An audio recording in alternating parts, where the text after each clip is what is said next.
रविवार का दिन था। सुबह सुबह माधुरी अपने बिस्तर पर लेटी हुई थी। कल की बातों को सोचकर वह उसे फिर से ताज़ा कर रही थी।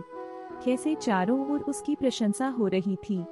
उसके कानों में अभी भी तालियों की गूंज सुनाई पड़ रही थी। एक सितार वादक की इससे बड़ी क्या चाह हो सकती है, वो भी जब आप अभी स्कूल में हो। तुम अभी भी बिस्तर पर क्यों लेटी हो? क्या तुमने अपना होमवर्क पूरा कर लिया? माधुरी की माँ ने कहा।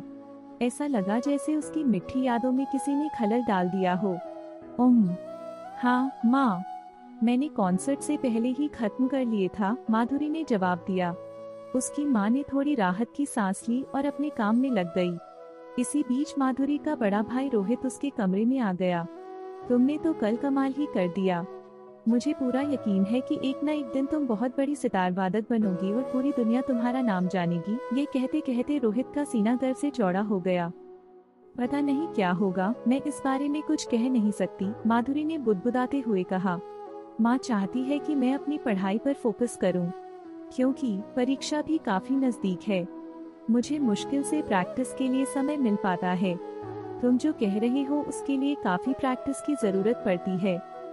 तुम दोनों के लिए समय निकाल सकती हो।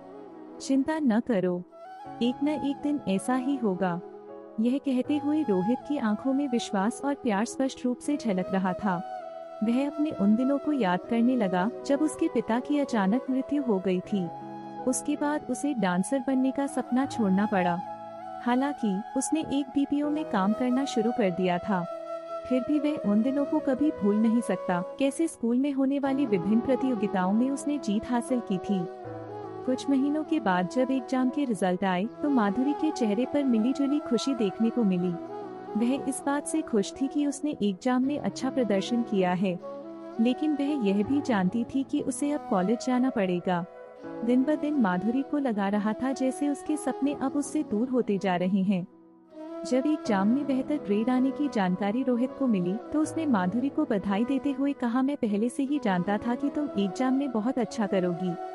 थैंक्स भाई, लेकिन अब मुझे ऐसा लग रहा है कि अपने सपने को अलविदा कहने का समय आ गया है, क्योंकि पढ़ाई को और अधिक गंभीरता से लेने की जरूरत है, माधुरी ने निराश होकर कहा।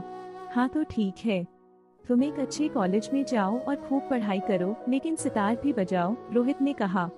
आओ, मैं तुम्हें कुछ दिखाना चाहता हूँ। वह माधुरी को पकड़कर अपने कमरे में ले गया, जहाँ एक टेबल पर सितार पड़ा था। सितार के पास एक नोट भी पड़ा था जिसमें लिखा था, नेवर स्टॉप प्लेइंग। दरअसल अपनी बहन को गिफ्ट में सितार देने के लिए रोहित काफी दिनों से हर महीने पैसे बचा रहा था। यह तुम्हारे लिए है।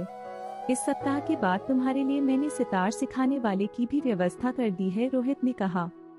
यह देखकर माधुरी को कुछ समझ नहीं आ रहा था कि वह क्या कहे, लेकिन उसके आंसुओं ने सब कुछ जाहिर कर दिया। रोहित ने उसे गले लगाते हुए कहा, तुम मुझे अपने कॉन्सर्ट के फ्री टिकट देकर इन चीजों का भुगतान कर सकती हो। यह सुनकर माधुरी के चेहरे पर दृढ़ संकल्प, कृतज्ञता और प्रेम भरी मुस्कान छा गई। आपको यह कहानी कैसी लगी हमें कमेंट कर जरूर बताएं। इसी तरह की अच्छी कहानियाँ आप यहाँ पर पढ़ सकते हैं।